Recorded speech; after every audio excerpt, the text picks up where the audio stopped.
Las redadas que ejecutan los agentes de ICE siembran el terror en la comunidad ecuatoriana radicada en Estados Unidos. Algunos viven encerrados en sus casas. En Minnesota, la administración Trump ha desplegado unos 2.000 agentes federales para capturar extranjeros sin órdenes de arresto. Los presidentes de Colombia y Ecuador marcan distancia. Petro pone en agenda temas que, según él, Ecuador no sabe afrontar, y Noboa insinuó que su par colombiano no tiene voluntad de arreglar el impasse entre los dos países. La inseguridad marca las decisiones de los jueces. Una encuesta en todo el país demuestra que dudan antes de dictar sentencias por el riesgo a represalias del crimen organizado. El gobierno lanzó su nuevo plan de seguridad. Propone invertir más de $200 millones para fortalecer a las Fuerzas Armadas y la Policía Nacional. Ecuador pone a la venta $4.000 millones en bonos, su mayor emisión en toda la historia. 2.200 millones tienen vencimiento en el 2034 y el resto vence en el año 2039. 270 millones de personas en alerta climática por las fuertes nevadas que soporta Estados Unidos. Hay 18 muertos y más de 25.000 vuelos suspendidos. Televistazo presenta el segundo informe de la serie Ruralidad, el rezago digital, que muestra la realidad de la educación en esas zonas de Cotopaxi, en donde la brecha digital cada día perjudica a niños y jóvenes. Barcelona negocia la venta del delantero Bruno Caicedo a la MLS, mientras que Liga de Quito no separará a Gonzalo Valle.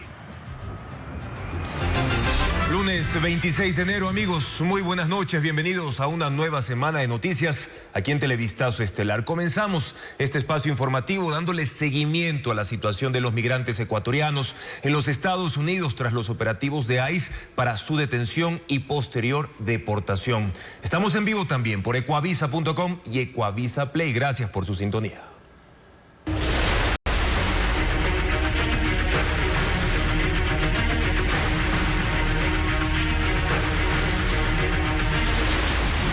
Migración. Redadas fuera de control.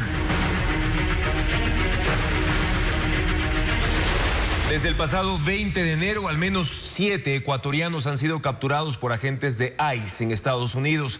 Es una situación que atemoriza a los migrantes que prefieren no salir de sus casas por las redadas que se han desatado principalmente en Minnesota. Estefanía Arias habló además con el cónsul de Ecuador en Houston sobre los vuelos de deportación desde ese país.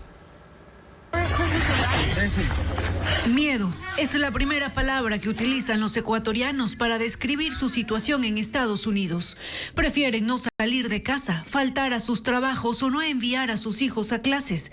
Todo con tal de no correr el riesgo de ser detenidos por el Servicio de Inmigración y Control de Aduanas de ese país. Y es de terror.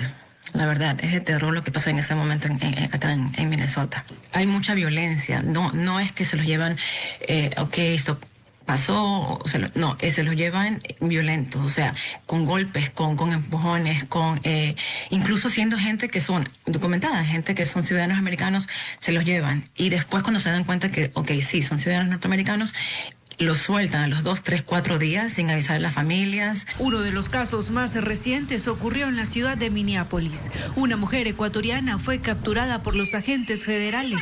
La mujer tiene 6 hijos que quedaron sin protección, entre ellos un bebé de 5 meses. Una situación que ha llevado a los ecuatorianos a ayudarse entre ellos. La gente que tiene el privilegio de tener ciudadanías o green cards, tratando de, entre ellos, organizarse para poder llevar comida a la gente que no puede salir de sus casas por temor. Desde el pasado 20 de enero, al menos 7 ecuatorianos han sido capturados por ICE.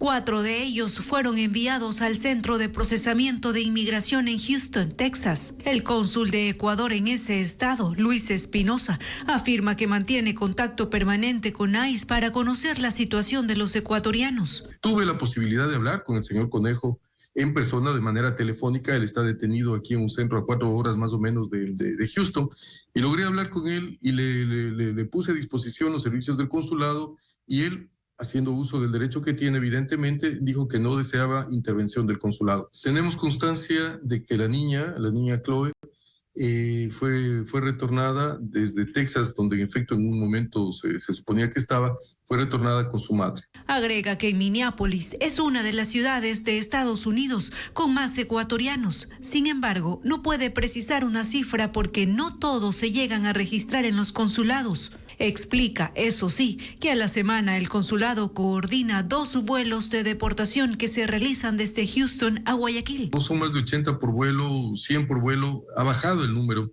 Ayer el Viceministerio de Movilidad Humana publicó los números y en el año anterior se han registrado alrededor de 8.000, 9.000 casos de repatriación desde Ecuador. ICE ha desplegado a unos 2.000 agentes federales en Minnesota para capturar a extranjeros sin órdenes de arresto. Mientras miles de ecuatorianos son deportados desde Estados Unidos, incluidos casos recientes de menores, el gobierno nacional evita confrontaciones diplomáticas. Internacionalistas incluso sostienen que Ecuador debe exigir con firmeza el respeto a los derechos de sus ciudadanos. Las imágenes de Liam, el niño ecuatoriano de 5 años detenido por el Servicio de Inmigración y Control de Aduanas, ICE, en Minnesota, dieron la vuelta al mundo.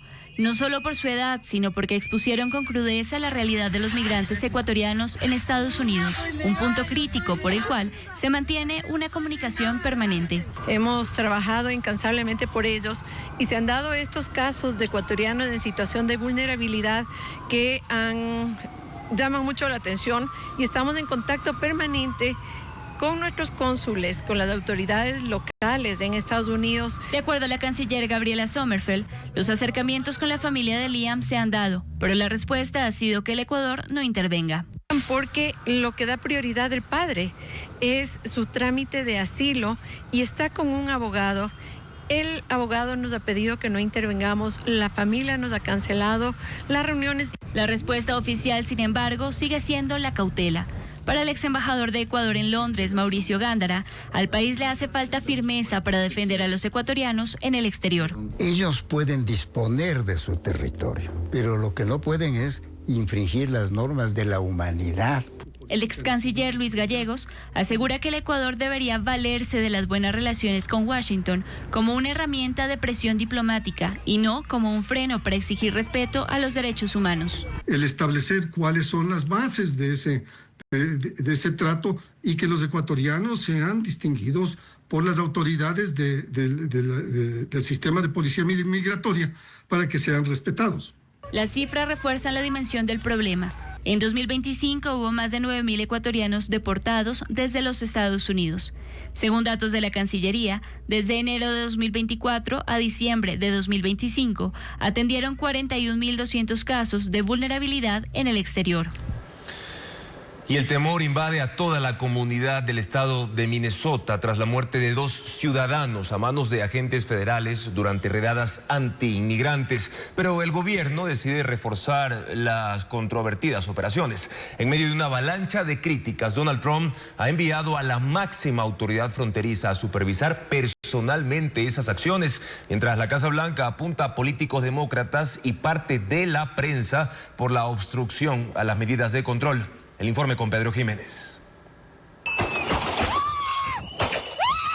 La muerte de Alex Pretty el sábado a manos de agentes federales durante operaciones antiinmigrantes agrava el ambiente de tensión en la ciudad de Minneapolis. Funcionarios de gobierno se adelantaron a decir que Pretty tenía la intención de masacrar a las fuerzas del orden. Y en una entrevista telefónica con el diario Wall Street Journal, Donald Trump evitó responder si el agente que disparó había actuado correctamente.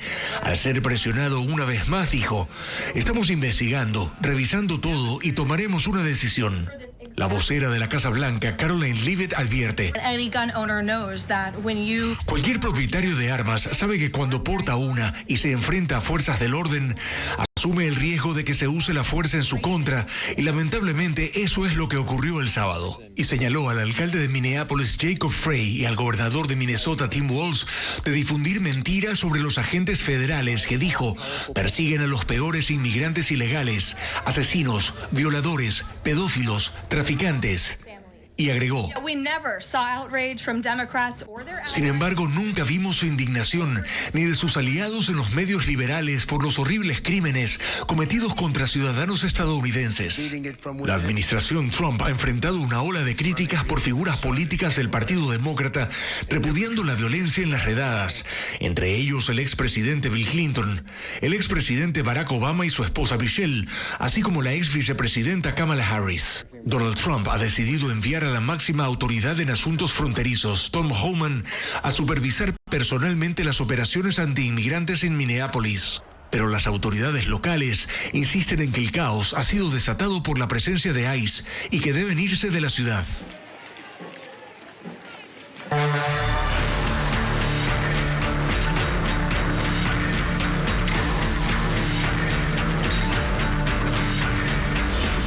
Seguridad. ¿Un nuevo momento? El presidente Daniel Noboa presentó un nuevo plan de seguridad, el segundo de su administración tras el plan Fénix. La estrategia incluye una inversión de $180 millones en 11 iniciativas del Ministerio de Defensa y 50 millones que estarán direccionados al EQ 911. Fabiola Santana amplía detalles sobre este tema. El presidente Daniel Noboa y los ministros del sector de seguridad presentaron en un video de 5 minutos y medio el plan del gobierno para luchar contra el crimen organizado. Ocurre a 2 años y 2 meses de la gestión de Noboa, cuando inicia el 2026 y aprovechando los 2 días que el presidente está en el país antes de retomar su gira internacional. También después de actos violentos en varias provincias que generan incertidumbre ciudadana. El video muestra a las autoridades como si fueran parte de un videojuego de combate, con fondo musical de acción y con imágenes en blanco y negro. Una estrategia integral que ataca de frente a las estructuras criminales. El ministro de Defensa, Giancarlo Lofredo, anunció que está prevista una inversión de $180 millones para fortalecer 11 sectores estratégicos.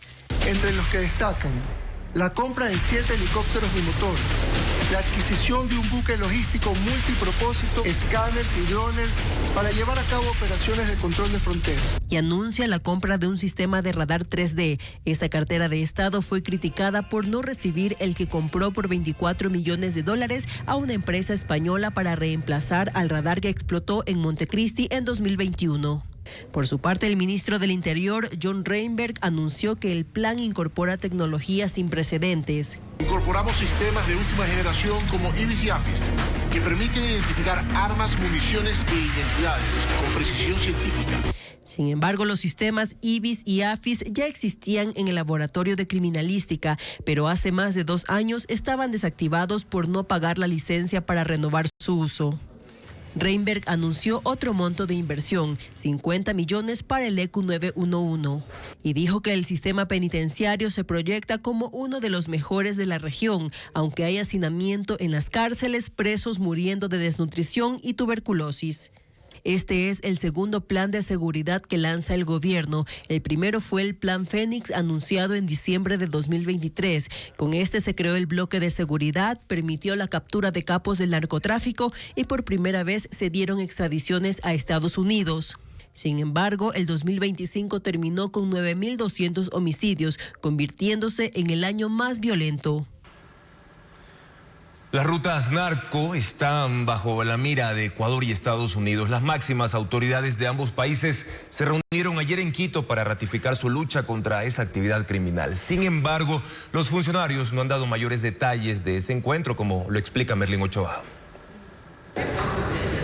Tras la reunión en Quito entre el subsecretario adjunto de Defensa de Estados Unidos y los ministros John Reinberg y Giancarlo Lofredo, junto al jefe del Comando Conjunto de las Fuerzas Armadas y la canciller Gabriela Sommerfeld, las autoridades ratificaron la cooperación en seguridad basada en operaciones conjuntas contra delitos transnacionales. Que permita mejorar las capacidades estratégicas y operativas que requieren nuestras Fuerzas Armadas. El ministro del Interior anunció que se vienen ataques contra las economías criminales, pero no dio mayores detalles. Atacar la frontera, justamente proteger frontera, pero aquellos que intentan usar o pretenden usar puertos ecuatorianos para salir con los botes rápidos, para contaminar, van a ser atacados. Tampoco se confirmó si durante la reunión se firmó algún nuevo acuerdo o si se trató únicamente de un ofrecimiento de cooperación. Reinberg señaló que el plan será anunciado posteriormente.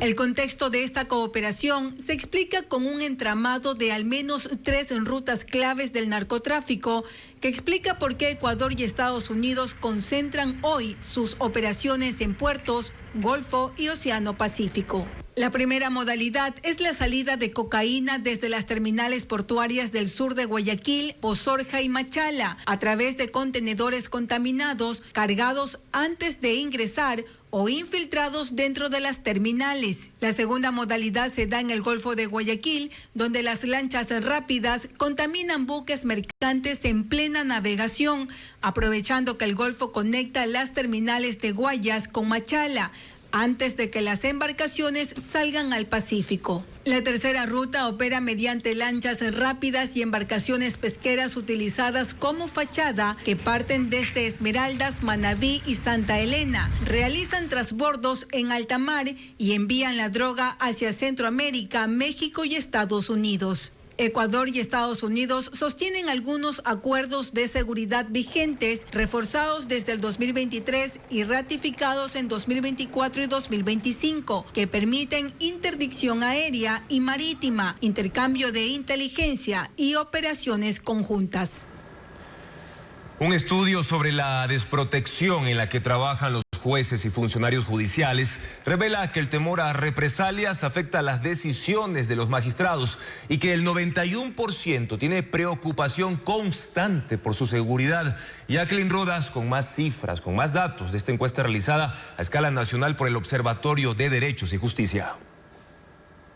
La situación que viven los jueces y funcionarios judiciales en el país es crítica. Así lo revela un informe publicado por el Observatorio de Derechos y Justicia titulado Desprotección a operadores de justicia que combaten al crimen organizado en Ecuador. La organización encuestó a 149 funcionarios, entre ellos jueces, en 23 provincias. El resultado es alarmante. El 28% de los encuestados admitió que experimentó dudas antes de tomar una decisión sobre un caso por temor a represalias y un 91% tiene preocupación constante por su seguridad debido al ejercicio de su cargo. Esa preocupación tiene sustento. El temor que sienten se basa en hechos que ya están ocurriendo. El 65% recibió amenazas en persona o por redes sociales y el 6.7% ya fue víctima de ataques físicos por motivos directamente relacionados a su labor. El observatorio también preguntó a los jueces y funcionarios judiciales sobre su entorno laboral. El 86% califica al edificio en el que trabaja como inseguro o muy inseguro y el 71% nunca cuenta con escolta policial en la sala de audiencias. Dijeron que no existen botones de pánico ni detectores de metales para verificar si alguien ingresa con armas. La falta de protocolos de emergencia es casi absoluta. El 95% de las dependencias judiciales no tiene un plan de escape. Los funcionarios dijeron al observatorio que se han visto forzados a adoptar medidas de autoprotección individuales, como limitar la difusión de su información personal o implementar rutas alternas en sus traslados diarios. Televistazo ingresó al Centro de Salud de Quito, donde la vicepresidenta María José Pinto reclamó al personal por la desatención a los pacientes. En ese lugar, la escasez de medicinas alcanza el 45% y no solo eso, hace falta personal suficiente. Diego Puente con el informe. No les están atendiendo, ni allá ni aquí. Se están quejando, todo el mundo se está quejando. Esta publicación se viralizó el fin de semana en redes sociales. Se observa a la vicepresidenta María José Pinto, quien también es la encargada del Ministerio de Salud, increpar a una funcionaria por la falta de atención a pacientes en el Centro de Salud de San Antonio de Pichincha, en el norte de Quito. Televistazo ingresó al centro y constató varios problemas. Por ejemplo, una sala de espera en emergencia desbordada, con pacientes que llegaron a las 7 de la mañana, sin ser atendidos hasta las 10. Otros pacientes se lamentaron por la falta de turnos, de medicinas, de exámenes. Que no hay que siga esperando que venga una vez por semana, pero ya sí, y mi dolor no me espera. El nivel de desabastecimiento en farmacia alcanza el 45%. Desde hace 20 días no hay losartán, que sirve para controlar la hipertensión. Tampoco insulina para controlar la diabetes, ni morfina para aliviar dolores intensos. La ministra encargada en el video reclamó a la funcionaria por no usar más instalaciones. No veo que haya nadie en emergencia. ¿Hay alguien? No hay nadie. 2 personas. Mientras tengo gente que se está quejando de que no les atienden desde las 8 de la mañana. Esas mismas camillas permanecen vacías porque se usan solo en emergencias y porque, a decir de los médicos, faltan manos para mantener esa área operativa. La nueva administración, que lleva una semana, dice que 70 profesionales de la salud atienden a 500 pacientes diarios. Señala que el número de médicos es el óptimo y reconoce un déficit de 4 enfermeras. Dentro de los profesionales médicos en esta casa de salud están los rurales, cuya movilización y seguridad a atenciones fuera del centro médico corre por su cuenta. Fuera de cámaras, los médicos de esta casa de salud dijeron que hacen lo que pueden con lo que tienen. Rechazaron la reacción de la vicepresidenta de la República, a quien, como cabeza del Ministerio de Salud, le piden más recursos y personal.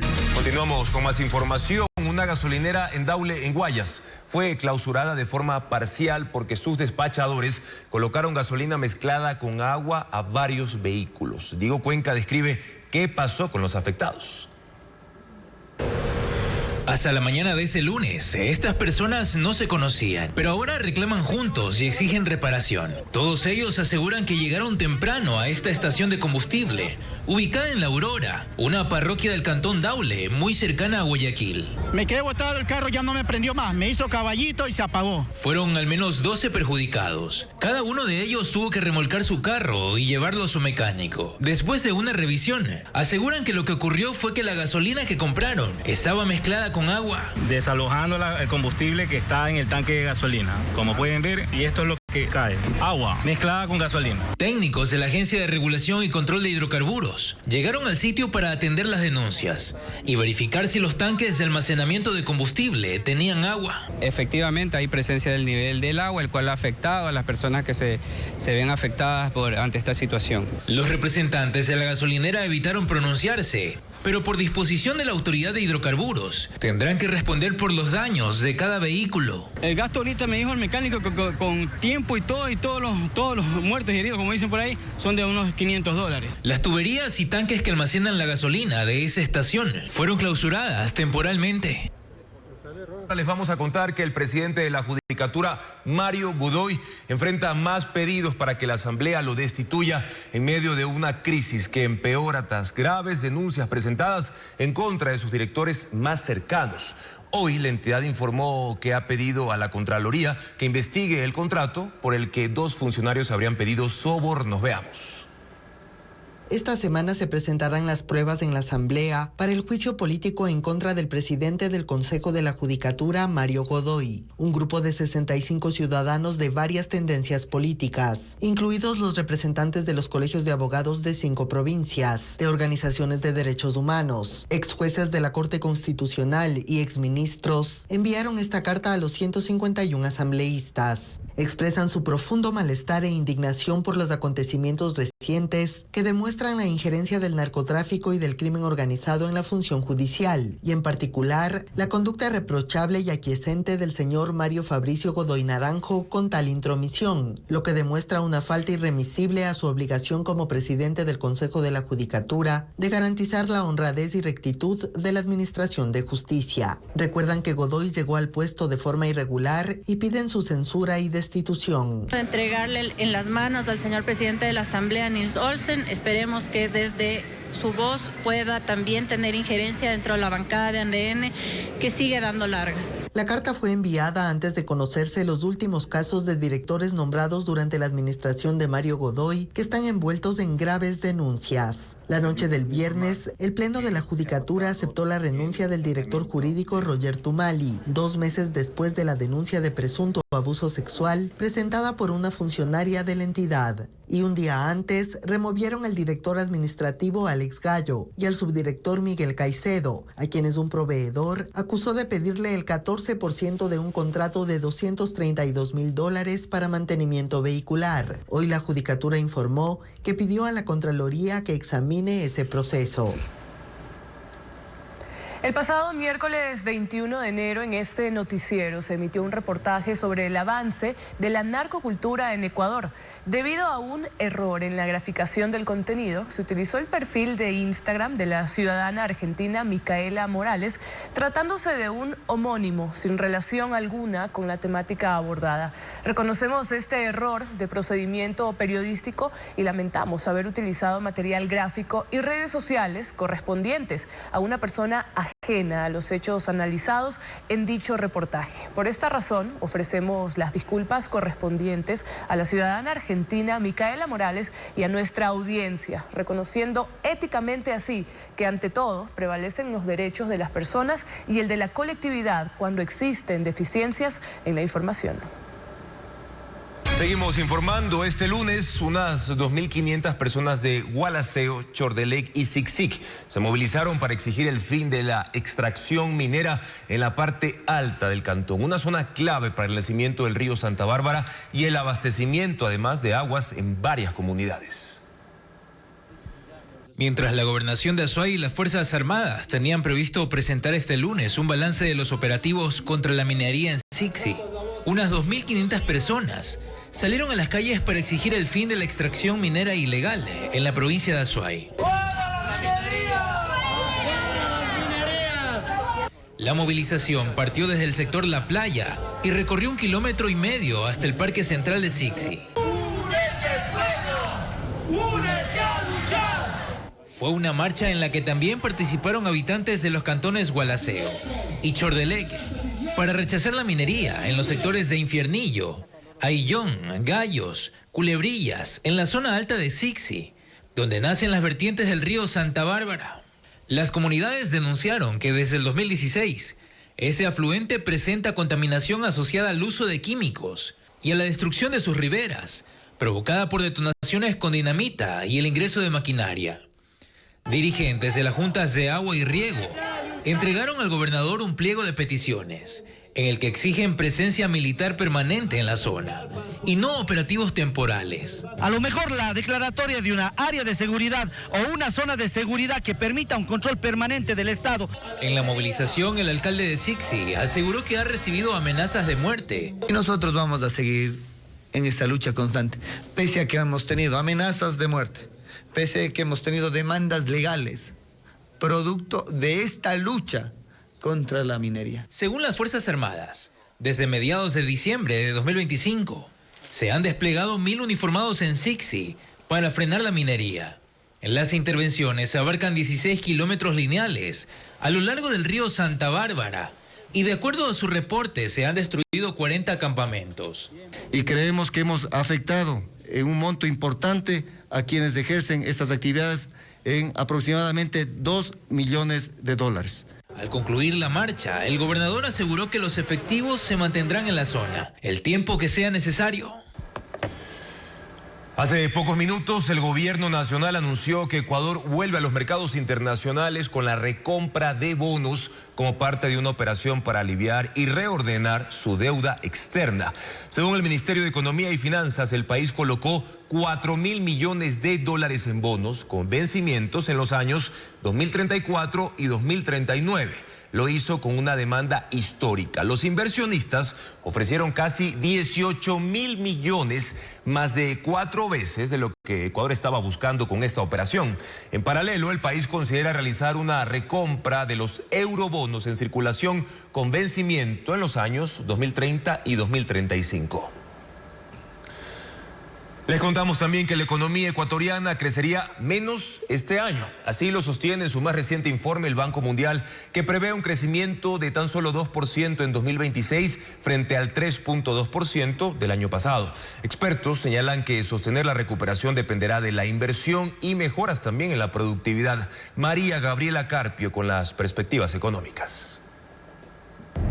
Que el Ecuador crezca menos es una señal de alerta, por lo que expertos afirman que el desafío está en sostener la recuperación y evitar que la economía pierda impulso. Para Santiago García, una de las prioridades es mantener la estabilidad financiera y fortalecer el crédito productivo, que en 2025 bordeó los 24.000 millones de dólares. Porque en la medida que se dé crédito a un productor, a un importador, a un exportador, eso dinamiza. Es el mecanismo más directo que tiene la economía para reactivar y acelerar el crecimiento económico. De acuerdo al último informe del Banco Mundial, la economía de Ecuador creció 3,2% en 2025, pero para este 2026 proyecta un avance menor, equivalente al 2%. El analista Juan Javier Gutiérrez asegura que para crecer de forma sostenida, el país debe fortalecer la educación e invertir más en innovación y con ello mejorar la productividad y competitividad. Los países de primer mundo inyectan mucho en su capital de desarrollo, innovación, investigación de mercado para que ellos puedan diversificar sus productos a nivel internacional. Y esto significa que con mayor educación tienes mayores oportunidades, generas también esa confianza en los acreedores, tenedores de bolsa, que puedan ellos invertir tranquilamente en el país. Pero además de eso, García sostiene que el crecimiento de este año dependerá también de mantener el orden fiscal, impulsar las exportaciones y recuperar el desempeño de la producción petrolera. En este año tendremos 453.000 barriles y no los 500.000. Entonces nos faltan 50.000 barriles. Son ingresos para los gobiernos locales, los ingresos fiscales para repartir a las universidades, a la educación, a la salud. Eso preocupa, pero eso se hace con política petrolera, atracción de inversión extranjera. Otro de los retos es concretar inversiones, especialmente en sectores estratégicos como energía, minería e infraestructura, a través de alianzas público-privadas. No hay una seguridad prácticamente ni económica ni jurídica, y eso hace que de alguna manera los inversionistas o la gestión internacional desistan por resistencia a poder invertir en el Ecuador. Los expertos también añaden que para darle sostenibilidad al crecimiento es importante atender la alta informalidad laboral y reformar los sistemas tributarios que pueden frenar la productividad.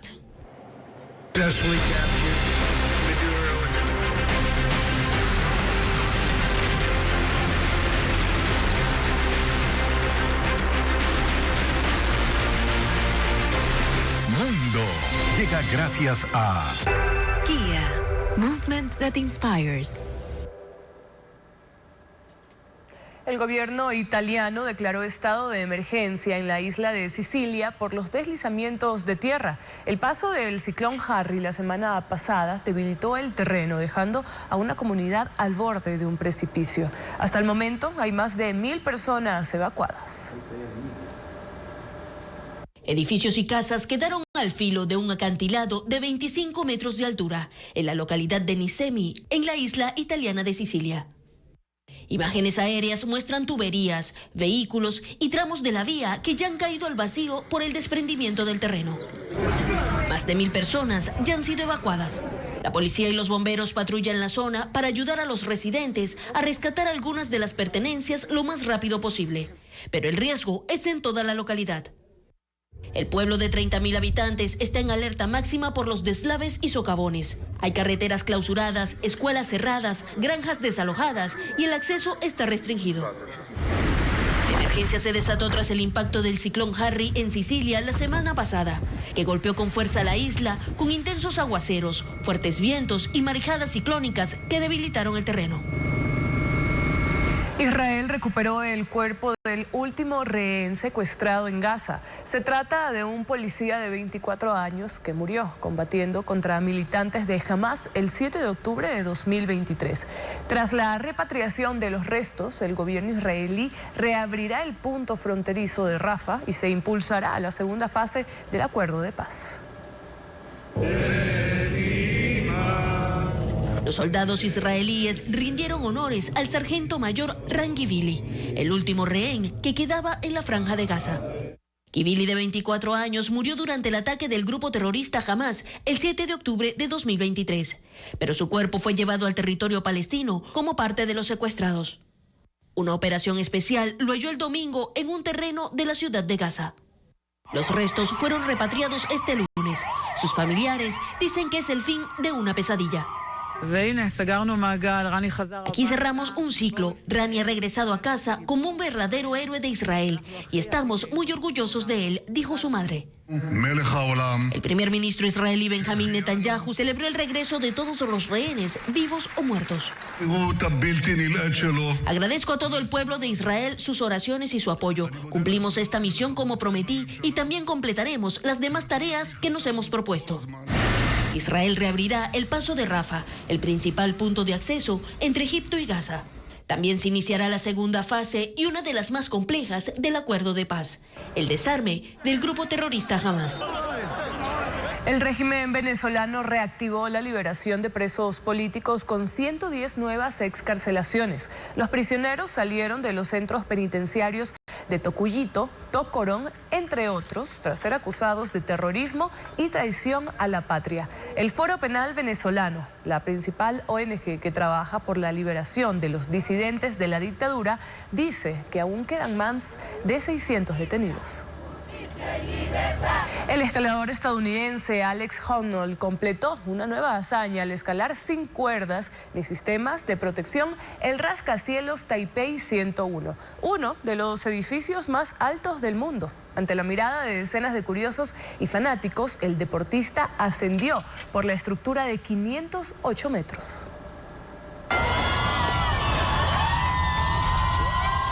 Alex Honnold, famoso por su estilo free solo, de escalada libre sin cuerdas ni arnés, completó un arriesgado ascenso por el rascacielos Taipei 101, en Taiwán. Un trayecto en el que sus fanáticos desde la calle siguieron cada uno de sus movimientos. Las cámaras colgando de arneses captaron el avance del escalador, equipado solo con zapatos especiales, una bolsa con polvo de magnesio para absorber el sudor en las manos y su emblemática camiseta roja. A diferencia de una pared de roca natural, el Taipei 101 con 90 pisos combina concreto, acero y vidrio, superficies que dificultan el agarre, por lo que Honnold hizo varias pausas debido a la tensión física y mental del reto. Honnold analizó cada cambio de estructura y superficie para reducir al mínimo el margen de error. Un pequeño tropiezo hubiera provocado una caída mortal. Su esposa Sandy Mantles lo observaba desde un ventanal en el piso 60 y lo animaba a seguir. Oh, gosh. En otros niveles, lo saludaron fanáticos y reporteros. Finalmente, Alex Honnold, de 40 años, quien estudió los planos y entrenó durante meses para el desafío, escaló 508 metros y llegó a la cima de la aguja del Taipei 101 en 90 minutos, una hazaña que se logra por primera vez. Y un ferry con más de 350 personas a bordo naufragó cerca de una isla en el sur de Filipinas. 316 pasajeros fueron rescatados y se recuperaron 15 cuerpos, según información de las autoridades. Asimismo, indicaron que la embarcación presentó problemas técnicos antes de hundirse pasada la medianoche. Buques de la Guardia Costera y de la Armada, junto con un avión de vigilancia, un helicóptero y barcos pesqueros, buscan a 19 desaparecidos. Les contamos ahora que los últimos osos panda de un zoológico en Japón regresan hoy a China. Xiao Xiao y Lei Lei nacieron en cautiverio en el año 2021 en el Parque Ueno en Tokio y este fin de semana fueron despedidos por miles de fanáticos que los visitaron más de una vez durante estos 5 años. 4,000 asistentes ganaron tickets para el zoológico en un sorteo especial. Otros tuvieron que pagar sus boletos y estuvieron ahí entusiasmados, compartiendo mensajes de buenos deseos para los pandas. Las primeras de estas especies llegaron a Japón en 1972 como parte de un convenio cultural con China que ha llegado a su fin.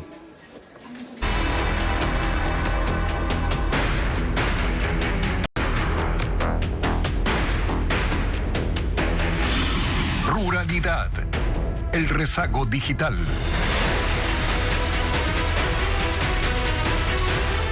Televistazo continúa visitando planteles rurales donde la educación digital sigue siendo solo una promesa. Por ejemplo, en la comunidad La Cocha de Cotopaxi encontramos laboratorios con equipos informáticos que están obsoletos. Carla Algado en el siguiente reportaje nos muestra más del panorama educativo en esa zona.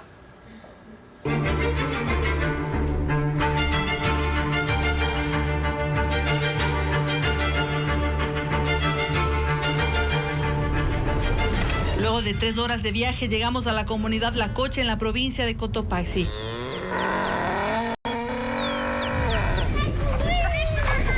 En esta zona existen 2 escuelas. La más grande es la Unidad Educativa Intercultural Bilingüe 24 de octubre, que refleja el abandono histórico que enfrentan los centros educativos de la ruralidad, donde acceder a la era digital sigue siendo un sueño. Cerca de 100 estudiantes se educan aquí, en donde los docentes muestran su compromiso para cumplir su tarea con los recursos que tienen y en medio de evidentes limitaciones. Y esto va a ser calificado al final. ¿Y después? La comunidad educativa ha puesto empeño en una enseñanza didáctica, utilizando las herramientas que están a su alcance. Pero cuando se trata de tecnología, prefieren no hablar. Es un anhelo lejano. El director de la institución dice que si bien tienen una antena de internet instalada hace 12 años, ya no funciona. No funciona Wi-Fi, no funciona lo que es el internet por cable, entonces eso también nos dificulta mucho acá a los docentes, a que podamos consultar, trabajar, investigar, todo ello. No solo quedó atrás la conectividad, también la posibilidad de que los estudiantes accedan al mundo tecnológico. Así se encuentra hoy el laboratorio de computación,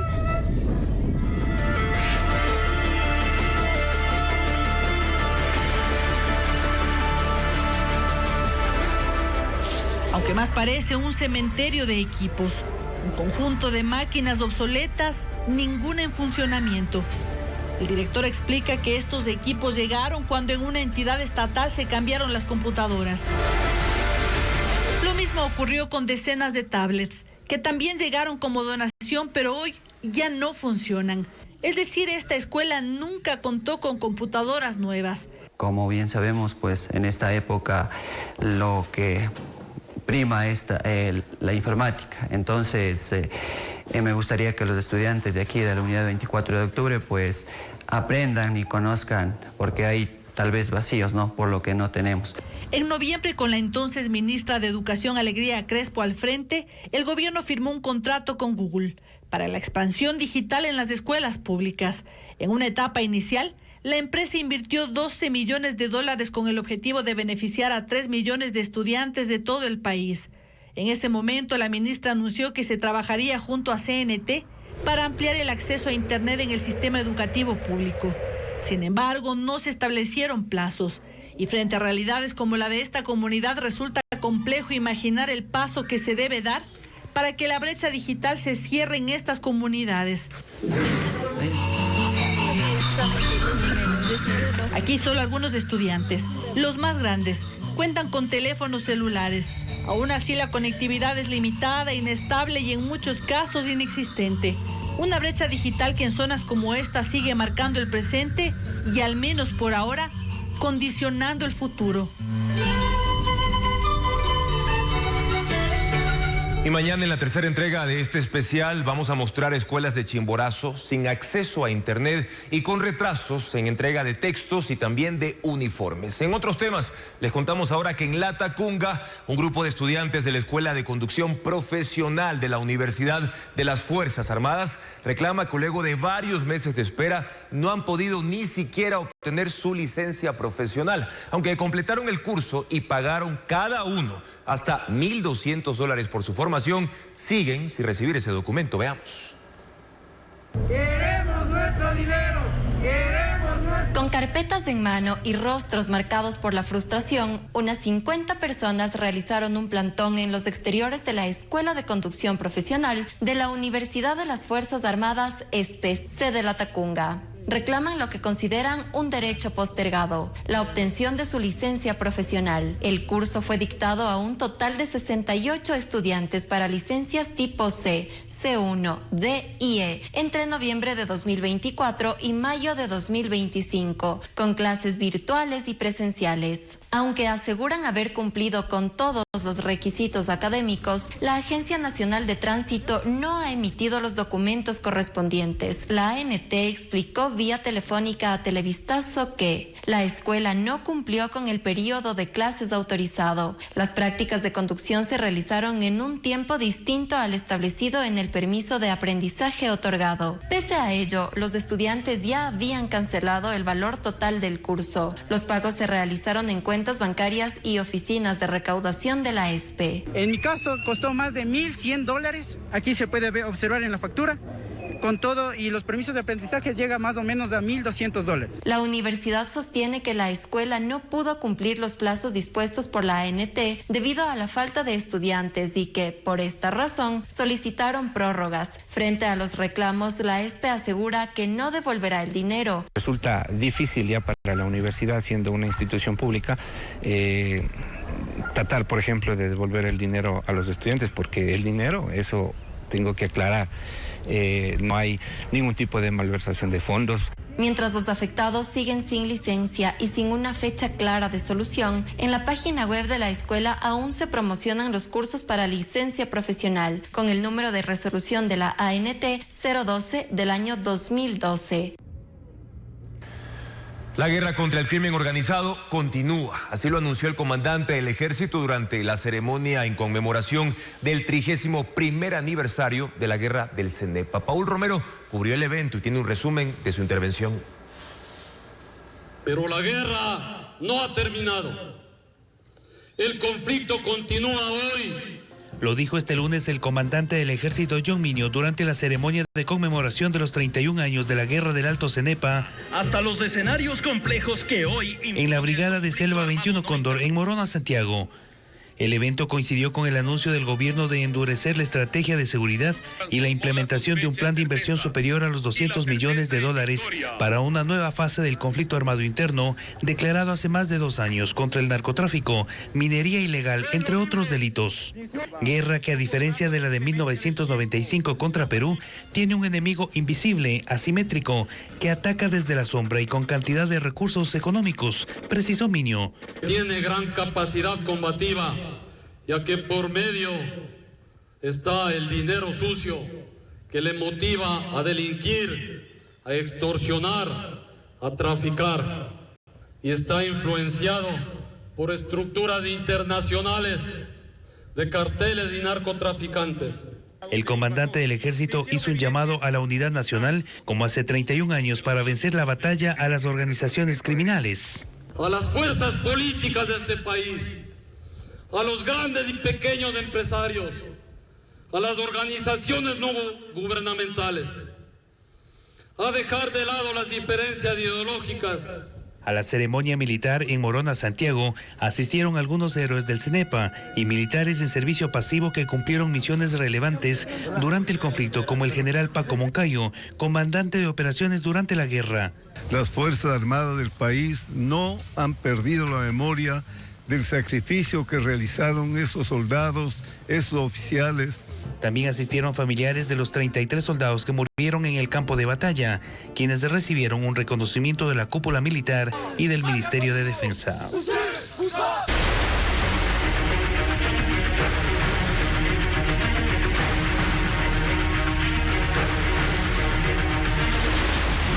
Migración. Redadas fuera de control.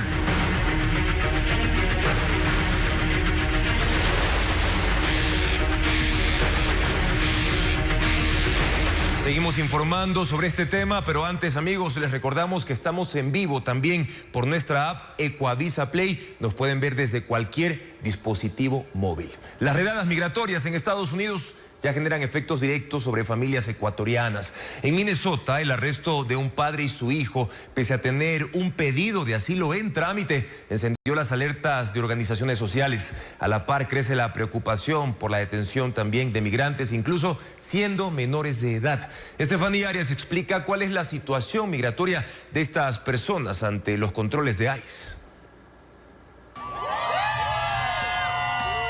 Los ojos del mundo están puestos sobre Minnesota, en Estados Unidos, donde las redadas migratorias siguen subiendo de tono, algo que llena de incertidumbre no solo a los indocumentados, sino también a personas que se encuentran con algún proceso migratorio en trámite.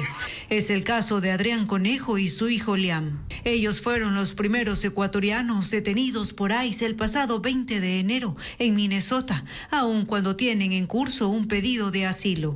Está congelado todos los procesos de decisión de asilo. O sea, están en un limbo legal. Televistazo consultó con la Cancillería ecuatoriana ecuatoriana acerca del número de migrantes que residen en Estados Unidos, pero la respuesta aún no llega. Existe, sin embargo, un censo realizado por Nielsberg, una firma americana de investigación y asesoría de mercados. Según estos datos, hasta el 1 de octubre de 2025 había 843.912 ecuatorianos en Estados Unidos, y los estados con más ecuatorianos son New York con 290.349, New Jersey 156.976, Florida 86.648, California 47.325 y Connecticut 44.005. Este año han dicho que son más de 9.000 los ecuatorianos que han sido deportados, pero Migración de Estados Unidos dice que son más de 12.000. O sea, las cifras no cuadran. Dentro de estas deportaciones hay menores de edad, una situación que le preocupa a las organizaciones sociales. No 1, 2 o 3, cientos de ecuatorianos. Hasta ahora la Cancillería solo ha dicho que mantiene contacto permanente con ICE para conocer el estado de los ecuatorianos detenidos en los últimos días en Minnesota. Y precisamente el Ministerio de Relaciones Exteriores extendió una nota verbal al Departamento de Seguridad Nacional de los Estados Unidos, conocido como Homeland Security, para expresar su preocupación por los recientes casos de ciudadanos ecuatorianos detenidos en Minneapolis por el Servicio de Inmigración de ese país. La nota de la Cancillería se centra en los 3 casos en los que fueron detenidos menores de edad: Lian Conejo junto a su padre, Chloe Tipán también junto a su padre y el joven Jofre Lara detenido junto a su madre. Si bien el Ministerio de Relaciones Exteriores del Ecuador dice ser respetuoso de las decisiones que adopta el gobierno de los Estados Unidos en temas de migración interna, insistió en que estos casos se respete el debido proceso, los principios de unidad familiar y el interés superior del niño, así como otros derechos fundamentales. Finalmente, pidió a Homeland Security proporcionar información actualizada, el lugar de custodia y las condiciones de detención de los ciudadanos ecuatorianos.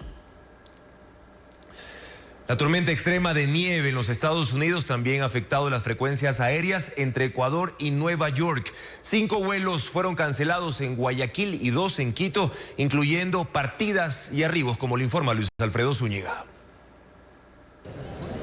Así lucen los itinerarios de vuelos en las pantallas del aeropuerto José Joaquín de Olmedo de Guayaquil. Algunos muestran la palabra cancelado y provienen del mismo destino, Nueva York. La tormenta de nieve extrema que enfrenta Estados Unidos ha afectado algunos vuelos desde y hacia esa ciudad. Ya ocurrió el fin de semana y este lunes el problema se mantuvo. Se tenía previsto que 4 vuelos arriben desde Nueva York a Guayaquil este lunes y todos fueron cancelados por las aerolíneas JetBlue, LATAM y Avianca. También se canceló uno que partía a las 4:30 de la tarde desde Guayaquil. Solo 2 vuelos de JetBlue y Avianca despegaron este lunes hacia Nueva York desde el puerto principal. La aerolínea LATAM informó que los pasajeros con vuelos programados entre el sábado y este lunes podrán hacer un cambio sin costo, mientras Avianca aseguró que activó un plan para que sus clientes hagan cambios sin costo hasta 30 días después en la misma ruta. Además, señaló que dispuso aviones de mayor capacidad y vuelos adicionales. JetBlue también afirmó que agregaría viajes adicionales para facilitar el cambio de reserva, aunque aclaró que debido a la gran cantidad de cancelaciones, la disponibilidad aún es limitada. En Quito también hubo cancelaciones. En el aeropuerto Mariscal Sucre hay un vuelo diario tanto de ida como vuelta con Nueva York, ambos suspendidos. Hasta el cierre de este informe no había disposiciones sobre los vuelos previstos para el martes, tanto en Guayaquil como en Quito.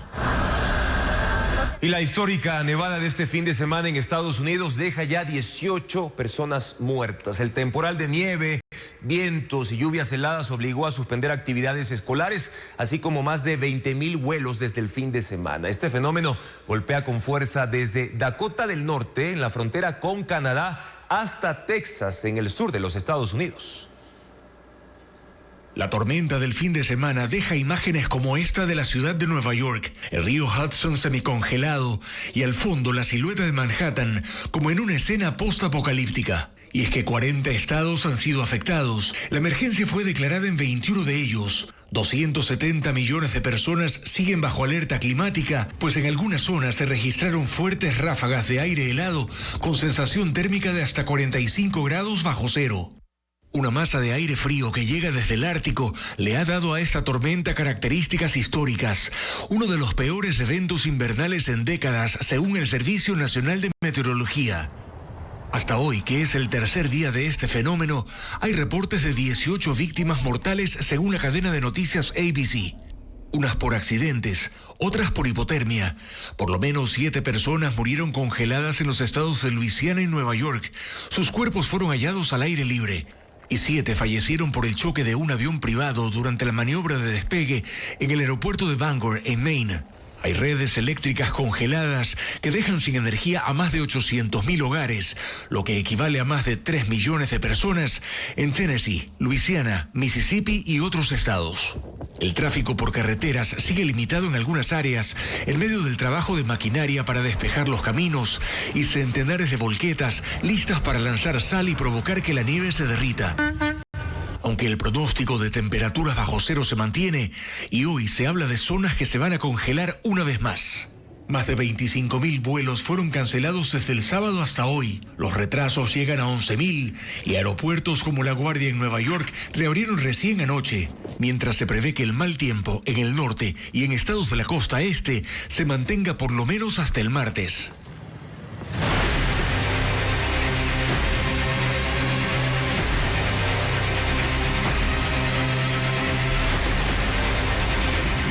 Colombia. Diálogo necesario. Daniel Noboa envía un mensaje indirecto a su par Gustavo Petro. El mandatario dijo que mientras Ecuador lucha contra delitos transnacionales en la frontera, otros países no muestran reciprocidad ni actúan con firmeza. Además, aseguró que el diálogo será posible solo si hay voluntad y respaldo real al control de las rutas del narcotráfico. Hernán Higuera, con más detalles de este impasse que se mantiene entre ambas naciones. En un hotel del norte de Quito se extremaron las medidas de seguridad. Daniel Noboa llegó a inaugurar la conferencia internacional sobre drogas sintéticas y fue en ese marco en el que nuevamente insistió en que Colombia ejerza control fronterizo porque ya no solo preocupan las rutas de la cocaína. Nuestras fuerzas de seguridad no descansan. Entre 2023 y 2025 logramos desmantelar laboratorios donde se mezclaba fentanilo con heroína y cocaína, evitando que este veneno llegara a las calles. Hemos decomisado medicamentos irregulares y sustancias químicas peligrosas que amenazaban la salud de nuestra gente. E instó no solo a poner los problemas en trinos para la lectura de los ciudadanos, sino a cortar de raíz el tema del tráfico de precursores del fentanilo, provenientes de China y Oriente Medio. El presidente Noboa dice que Ecuador hace su esfuerzo, que no ve el de Colombia. Otros países no muestran reciprocidad, no actúan con firmeza, lo que termina afectando a nuestro país, a toda la región, a la democracia y a nuestros pueblos. Pasar el problema al vecino no es una solución, es simplemente pasar la destrucción de familias a otra nación vecina y otra nación hermana. Y que el diálogo sobre los impases que hay entre los dos países se puede abrir, reiteró, pero para hacerlo son necesarios compromisos claros. Incluso dialogar, pero si es que no hay la voluntad real de la contraparte de apoyar, de hacer algo significativo para cooperar y para mejorar la situación, entonces pues ya vemos que es absurdo continuar por un camino en el cual no se ve ningún resultado. Significa que no hay una respuesta oficial del Ecuador ante el pedido de una reunión de parte de Colombia. La canciller ha dicho que el tema está aún en análisis y en coordinación, pero fecha aún no hay. Y desde el otro lado, ante el arancel de seguridad impuesto por el gobierno ecuatoriano a los productos colombianos, Gustavo Petro enfocó su respuesta en el control portuario ecuatoriano, la producción de fentanilo y hasta la recepción de fondos ilícitos en bancos. Patricio Díaz con los cuestionamientos surgidos a este discurso. Ante el arancel impuesto por Ecuador a productos colombianos como medida por la falta de control en la frontera, el presidente Gustavo Petro se ha inclinado por señalar más bien las debilidades de Ecuador en ese campo y hasta sugerir cómo hacerlo. La policía de Colombia tiene que enseñarle a la policía de Ecuador y el ejército, etcétera, cómo se hace para controlar los puertos, cómo se hace para que el campesinado de Ecuador no vaya a caer en las mismas cosas que nosotros hemos caído, como se hace para que los banqueros de Ecuador no recojan los dineros del narcotráfico. Y con la respuesta del presidente Noboa este lunes, la relación parece ponerse más tensa. Sin embargo, para el internacionalista Esteban Santos, los discursos pueden agudizarse, pero al ser vecinos, ambos tienen la obligación de encontrar una salida. Es que es indispensable que este sea un debate técnico, no un debate politizado. Y un paso fundamental para eso puede ser que los dos mandatarios tengan algún tipo de conversación en Panamá, en el foro del Banco de Desarrollo para Latinoamérica, CAF, previsto para el miércoles y jueves, al que confirmaron su presencia tanto el presidente Noboa como el presidente Petro. Si los líderes se van a ver ahora en Panamá, pues es una oportunidad de oro, sin duda alguna. Si la diplomacia se la hace relacionándose, sería una oportunidad perdida que no se tome que no se aproveche esta ocasión. No se ha confirmado tampoco la fecha para la reunión entre las cancilleres que Ecuador pidió se postergue. Ahí se podría consolidar una futura negociación al estilo de un gabinete binacional, donde el arancel y las otras medidas que siguieron se puedan desmontar. Y en este contexto, Ecuador aumentó 10 veces la tarifa básica de transporte de crudo por el oleoducto transecuatoriano para usuarios extranjeros. Esta medida, que rige desde el pasado viernes 23 de enero, impacta directamente a Colombia, que ahora pagará $30 por mover petróleo por el SOTE, que antes costaba $3 por barril. La Agencia de Regulación y Control de Hidrocarburos emitió la resolución con el objetivo de fortalecer la gestión estratégica del traslado de hidrocarburos. El precio del servicio para usuarios nacionales se mantiene en $2.53 por barril, es decir, no subió. 8 muertos y 7 heridos en apenas 4 horas vuelven a poner a Manabí en el centro de la violencia criminal. Una cadena de ataques armados registrados anoche en Manta y Montecristi también dejó escenas marcadas por el uso de armas de alto poder. La policía informa que ha capturado a 4 sospechosos. Veamos. 8 asesinatos en 4 horas. Así cerró el domingo en Manabí. Entre las 8 y las 12 de la noche, 4 ataques armados sacudieron a los cantones Manta y Montecristi. El ataque de mayor magnitud ocurrió en la parroquia Leonidas Proaño en Montecristi. Allí 4 hombres fueron acribillados mientras permanecían en un callejón. Según información policial, era un grupo de amigos que estaba reunido en el lugar cuando sicarios llegaron a bordo de 2 camionetas y les dispararon. El atentado dejó además 5 personas heridas. En la escena encontraron restos de balas de armas 9 milímetros, calibre 40 y de fusil de uso militar, un hallazgo que marca una de las principales líneas de investigación. Lo que nos llama la atención es que en la parte posterior de la vaina se divisa claramente el logo de FAME, que posiblemente sea de fabricación nacional y que posiblemente pertenezca de uso de Fuerzas Armadas. Los otros hechos violentos ocurrieron en el sector Los Artesanos en Montecristi y en Tarqui Bellavista en Manta. En este último, un presunto sicario resultó herido luego de que varias personas intentaran lincharlo tras el asesinato de un hombre. La intervención policial evitó que la agresión continuara. Si no llegaba la Policía Nacional, lastimosamente hubiéramos estado hablando de algún tipo de ajusticiamiento. Según la policía, 4 sospechosos fueron capturados en el marco de estas 8 muertes violentas. Solo el distrito Manta, que también abarca Montecristi y Jaramijó, acumula ya 50 asesinatos en lo que va de este 2026. Una masacre dejó 4 muertos y 2 heridos en la parroquia La Aurora en Daule, en la provincia del Guayas. Las víctimas estaban en la calle cuando fueron atacadas. Más detalles de lo sucedido con Luis Alfredo Zúñiga. Una ráfaga de disparos a las 10:30 de la noche del domingo alarmó a los moradores de la parroquia La Aurora del cantón Daule, un sector comercial cercano a las urbanizaciones privadas de la zona. Cuando los vecinos salieron de sus casas, encontraron varios cuerpos tendidos en la calzada. Los atacantes llegaron en un vehículo y 2 motos y dispararon en más de 30 ocasiones contra 6 personas que estaban bebiendo dentro de un carro. Según datos policiales, 4 de las víctimas murieron. El cuerpo de una de ellas quedó dentro del carro. 4 cuerpos, 3 de sexo masculino y 1 de sexo femenino. Asimismo tenemos 2 personas heridas que fueron trasladados, una aquí en el sector de la Aurora a CEMEDIC y la otra al hospital de Durán. Según la policía, uniformados ya habían pasado minutos antes del ataque por el sitio, solicitando a las personas que estaban bebiendo que se retiren. Uno de los fallecidos era dueño de un negocio de comidas. Uno de los locales baleados en este sector comercial fue una barbería. Uno de los empleados llegó a este punto en la mañana de este lunes y encontró los impactos de bala en los vidrios de las puertas y casquillos dentro del local. La policía aseguró que las 2 personas heridas están estables. Militares y criminalística llegaron a la zona cerca de la medianoche y en la madrugada se hizo el levantamiento de los cuerpos. Los impactos de las balas quedaron en las paredes como huellas de esta masacre en un sector con habitantes que se sienten cada vez más inseguros. Amigos, seguimos informando. Esta noche se reportó la caída de una avioneta en la comunidad Ashuar Wishimi, en el cantón Taisha de la provincia Morona, Santiago. Según los primeros reportes de habitantes del sector, la avioneta de Aero Morona se desplomó, dejando 3 personas fallecidas. Por la lejanía del lugar del siniestro, las autoridades aún no han podido llegar hasta ese punto, ni tampoco han confirmado el número exacto de fallecidos. Se trata de una noticia en desarrollo. La crisis de salud pública que atraviesa Ecuador también afecta a los trabajadores de áreas como limpieza y guardianía. La mayoría lleva de 2 a 4 meses sin cobrar sueldos. Los representantes de las empresas indican que las entidades públicas se atrasan en los pagos, como lo revela a continuación Diego Puente. No es un problema aislado.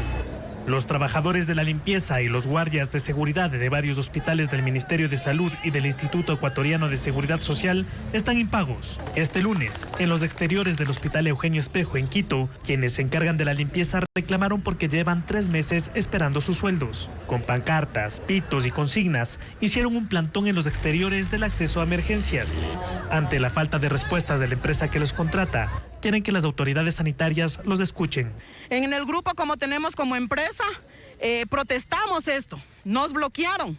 Nos enviaron un comunicado con amenazas diciendo que nosotros no podemos hacer esto. El Hospital Eugenio Espejo publicó un comunicado en el que aseguró que se encuentra al día con la empresa que ofrece los servicios. Indicó que la responsabilidad de pagar los sueldos es de esa empresa. En el Hospital Carlos Andrade Marín del Seguro Social sucede algo similar.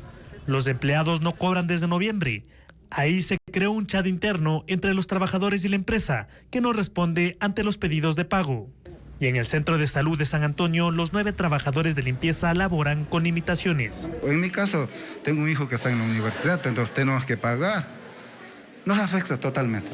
Otro servicio contratado que enfrenta problemas es la seguridad. Carmen es guardia.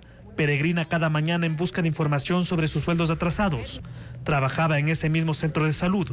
Hoy tiene incertidumbre porque la empresa que la empleó no ganó el contrato para continuar con los servicios.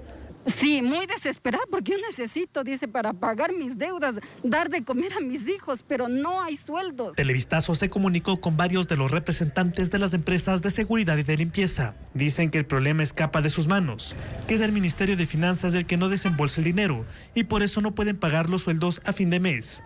Ellos piden a sus trabajadores o extrabajadores paciencia.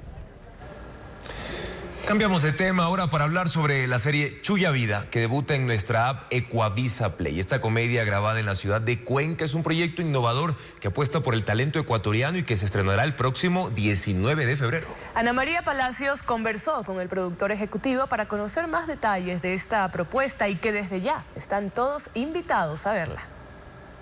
Y eso ya no le alcanza para la renta. Pero, ¿por qué? Porque así es la vida, vaya se acostumbrando. Chuya Vida es una producción ecuatoriana que promete sacar más de una sonrisa. Pues pocos tienen el privilegio de ser parte de esta metrópoli social llena de personas devotas del trabajo honesto, que se estudan la camiseta por los suyos. Llena de costumbres, dichos y ocurrencias muy nuestras. La serie relata la vida de 4 personajes de distintas partes del país, que deberán aprender a convivir mientras se enfrentan los desafíos de la vida diaria. pero que cada uno es muy diferente al otro. Y eso de ahí es justamente lo que hace que este proyecto tenga mucha vida, tenga mucha gracia, porque justamente vemos cómo los polos opuestos chocan. Se trata de una historia cómica compuesta por 7 capítulos grabados en Cuenca, con un equipo de alrededor de 50 personas en el set. Lo que queríamos siempre era transmitir una historia muy genuina, que tenga raíces ecuatorianas, pero que cualquier persona de otro país pueda entender la trama y pueda entender. Cada personaje tiene un clímax dentro de la serie, cada personaje tiene un lado que de pronto no se lo esperan. Así que esto es una serie que les va a traer muchas sorpresas. Yo estaba todo tranqui en la cocina y bueno, cuando se fue la luz... El proyecto comenzó hace más de un año y dio forma a esta divertida propuesta audiovisual. Logramos hacer la parte de la preproducción en 8 semanas, lo cual fue un reto. Tuvimos más de 40 personas en la preproducción. Producción nos demoró 5 semanas con jornadas de 6 días a la semana, solo teníamos un día libre, trabajando bajo los estándares, como te decía, internacionales de las plataformas y también nacionales. Buenos le han quedado los patacones, ¿no? Chuya Vida estará disponible en la aplicación Ecuavisa Play el 19 de febrero y el primer capítulo será gratuito para todos los usuarios. 50 centavos, ahí está la bola ya, ¿listo? Gran iniciativa. Amigos, gracias por habernos acompañado. Mañana en Contacto Directo los invitados son Luis Espinosa, cónsul de Ecuador en Houston, para analizar la crisis migratoria por las redadas de ICE. Además estará con nosotros Ramiro García, abogado defensor del alcalde de Guayaquil, Aquiles Álvarez, en la semana clave del caso AAA. Los invitamos a seguir las noticias a toda hora en ecuavisa.com, información verificada con el sello de Televistazo y por supuesto todas nuestras emisiones informativas a su alcance desde cualquier dispositivo móvil en Ecuavisa Play. Buenas noches.